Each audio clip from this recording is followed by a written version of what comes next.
na octogenarian. Kasi po, 8 years old na po siya. Pag kayo dyan, nakaabot pa yan ng 80. Napakadalang ng mga nakakaabot ng ganung edad na malakas pa. Abot pa yung 100. Ano kaya ang na nanay, secret? Ano? Nakakatawa. Nanay, ano daw yung secret nyo? Ano pong secret sa 80 years old ay malakas pa rin, hindi sakitin? Isda, konting chicken, konting karne baboy, yun lang naman. Si nanay pala ay may healthy diet. Ano? Kaya dapat tayo ay magkakain din ng mga masustansyang pagkain para umaba ang ating buhay. So, ang next naman ay ang 88 candles. Tatawagin po ni Jella yung mga pangalan, pakipila lang po dito sa tagiliran. First po ay si Ate Sab. Second po ay si Sandra.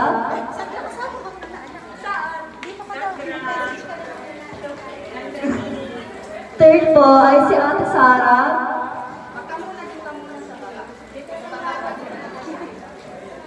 Fourth po ay syempre ako. Fifth po ay si Ate Nina.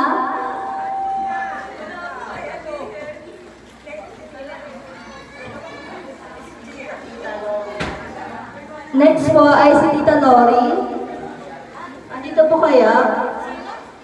Tita Lori po.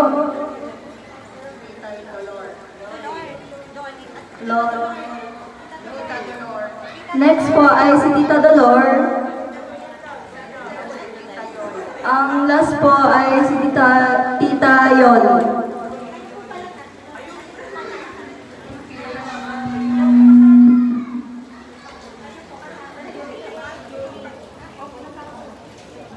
Hello. So, magbibigay lang po tayo ng simple birthday wishes kay nanay. Isa-isa po tayo. So, mauuna ay si Ate Sam.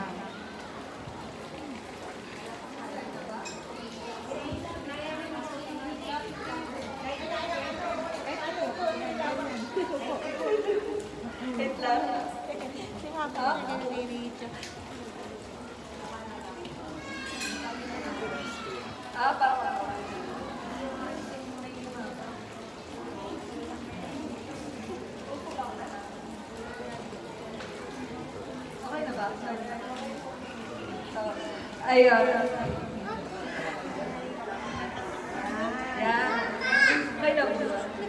Hi, Nanay. Nanay. Una-una sa lahat, happy birthday. Tapos magkukwento nga pala ako ng konti, anak ha. Okay.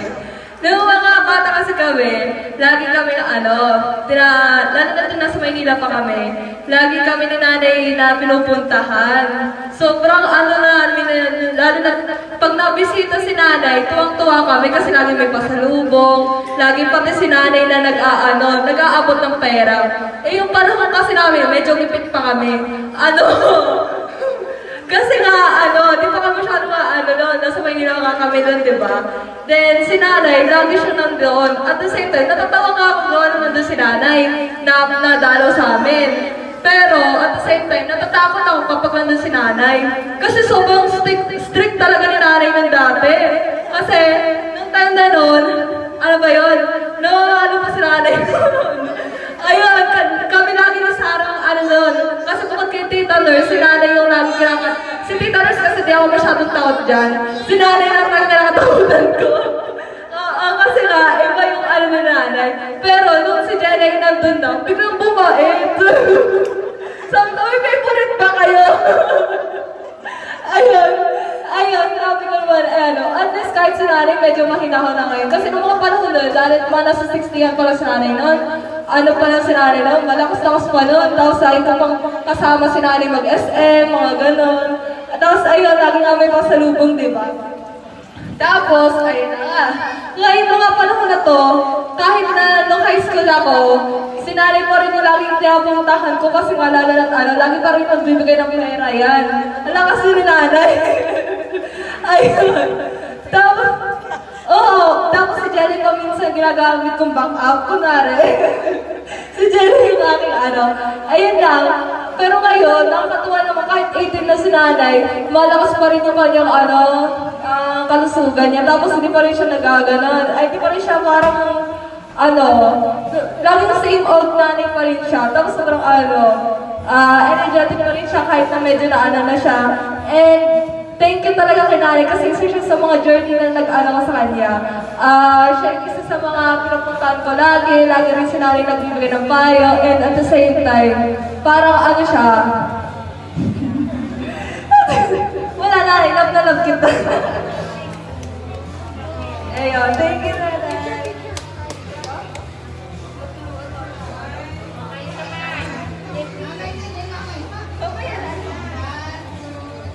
May kakainin daw si Jason.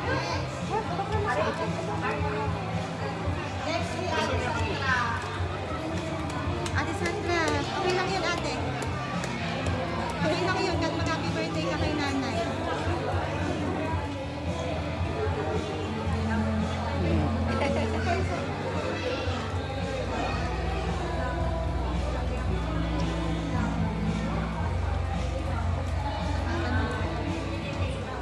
Happy birthday nanay na. Kahit na.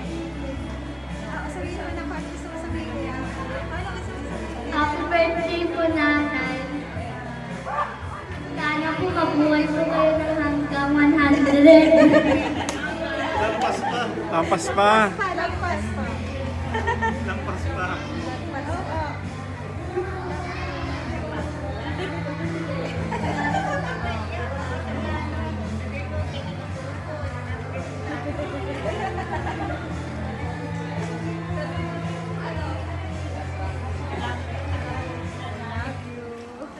Salamat po sa galit, nanay.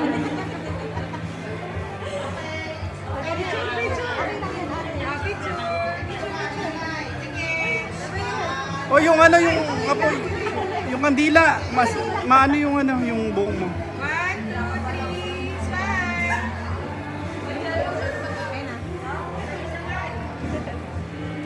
Next na po si Sarah.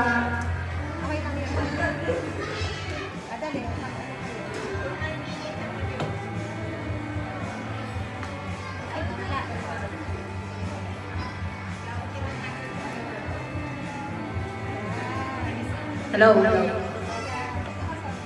Mamamas ko po. Ay, unang-una po sa lahat. Unang-una po sa lahat, happy birthday nanay, tapos pahingi ko ng Pasko. Joke lang. Nasabi na po ni ate, kasi pinangunahan na niya ako. Pero yun nga po, unang-una po sa lahat, i-wish ko rin po na hindi pa lang life at sana po, huwag niyo nakastressan yung maliliit na bagay. Sa amin na yun, kaming mga bata dito, tapos kayo mag-i-stress. Pero sa kayo naman po, hindi naman kayo na-stressan ng nanay. Sino ba? Sige. Tsaka, ayun. Tsaka, yung sa health niyo po, sana po magpatuloy yan, tapos magpalakas kayo. Tapos, kung anong gusto niyo, sabihin niyo sa amin. Pero, pag may pera lang po kami. Ayaw mo, may hanap buhay na. Tapos, yung pagiging lagi po kayo naggagay sa amin, sana po magpatuloy yun, which is alam ko naman po na magpapatuloy pa kasi kayo po yung pinakamatanda. Matanda dito. Na magkakait nga po sa amin, gano'n.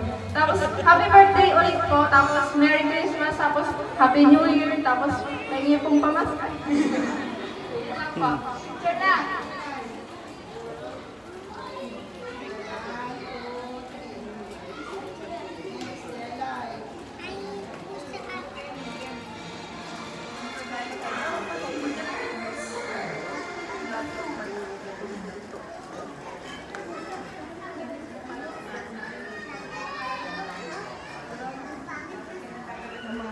Ano yun, Nan?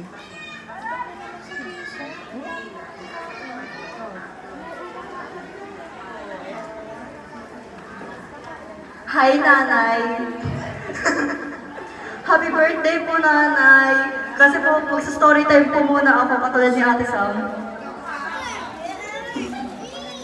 Kasi po, simula nung kabataan ko, bata pa naman ako, si nanay po, nag-aalaga sa akin. Sinusundo ako niyan sa school, daycare ba ako noon. Kaya naatid ako, umiiyak pa ako noon kasi wala na si nanay. Tapos, si nanay, nung nag-elementary ako, caring pa rin siya. Hanggang ngayon pa rin naman nanay. At katulad mo nung sinabi ni Sandra, sana po umabot kayo ng habang ng 100. Nanay, abot kayo niyan. Lakas-lakas mo. Anyways, stay healthy po. Tas stay strong din po. At saka po stay positive. Yun lang po. Happy birthday po, nanay.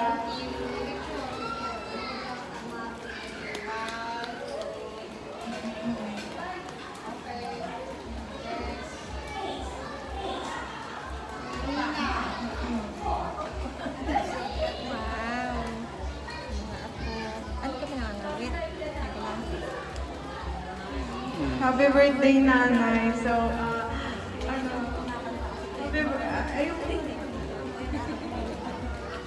ayun, happy birthday, nanay. Kasi, first of all, gusto ko mag-thank you kasi ikaw yung nanay namin. Kasi, isipin mo, nanay, 9 yung anak mo, tapos lahat kami, hanggang umabot sa apo sa tuhod, so kung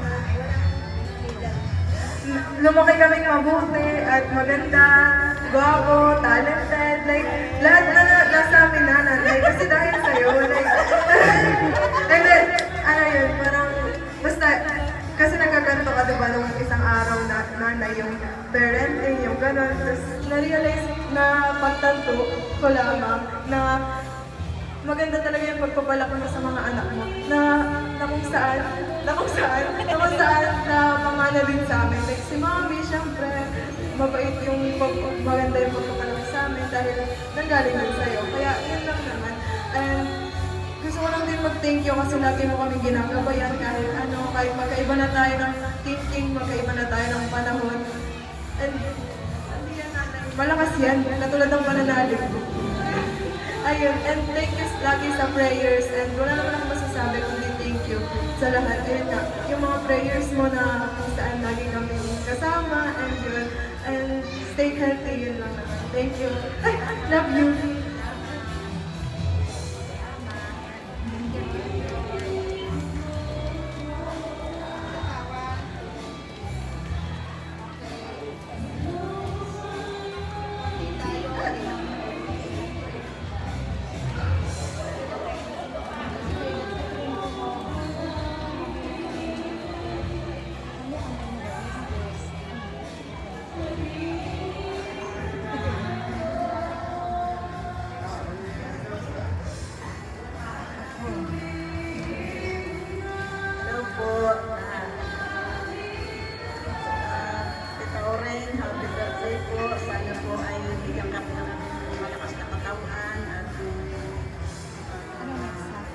Mahabang buhay. Sana po tayo po ay magsama-sama ulit sa ating mga seniors. Maraming salamat po. Pasensya na po at ito lang po ang aking nabanggit sa inyo. Happy birthday! Ang dami kasi mo. Lagi kasama. Salamat po. Tita Dolor.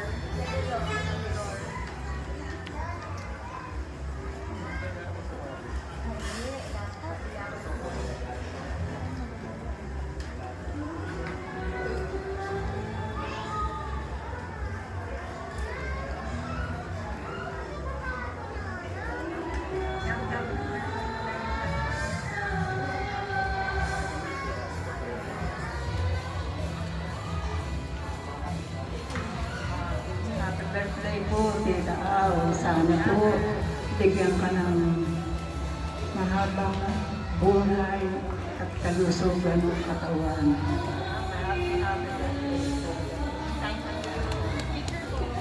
Picture daw po. Here. Ang lakas ang natin. Kaya ba ibibigay ko pa nun? Kasama daw kayo.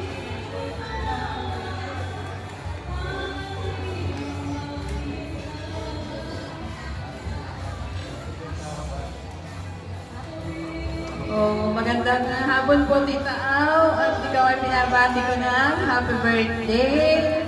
At maraming salamat at ako'y napataon ng dito. Oh, ikaw yung hindi ko nalilimutan kahit ako'y malayo. Ikaw yung magkapit-bahay pa tayo eh.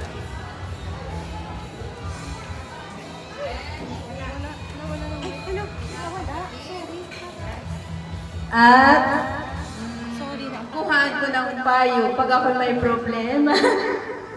Okay lang. Ngayon napalayo ka na sa akin at ako'y malayo din, pero nagkakausap pa rin naman tayo kahit sa chat. Kaya ikaw po, salamat at ikaw ay umabot pa ng 80 taon. Sana naman sa taon ay nandito ulit ako sa iyong birthday. Sana po kabaan ka ng buhay, lakas ng katawan. Maraming salamat po, Tita. Happy birthday po ulit. Picture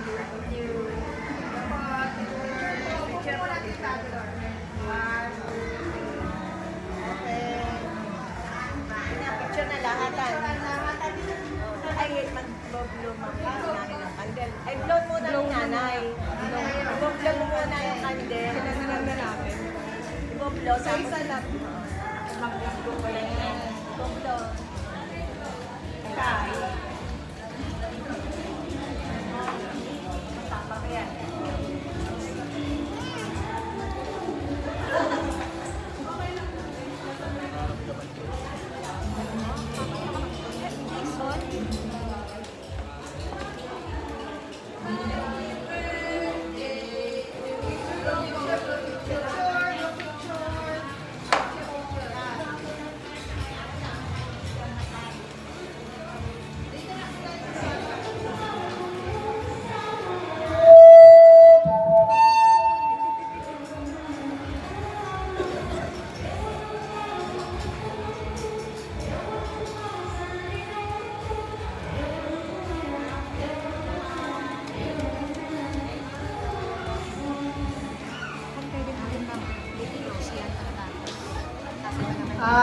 Thank you po sa lahat na nagbigay sa lahat po ng candles na nagbigay ng birthday wishes kay nanay.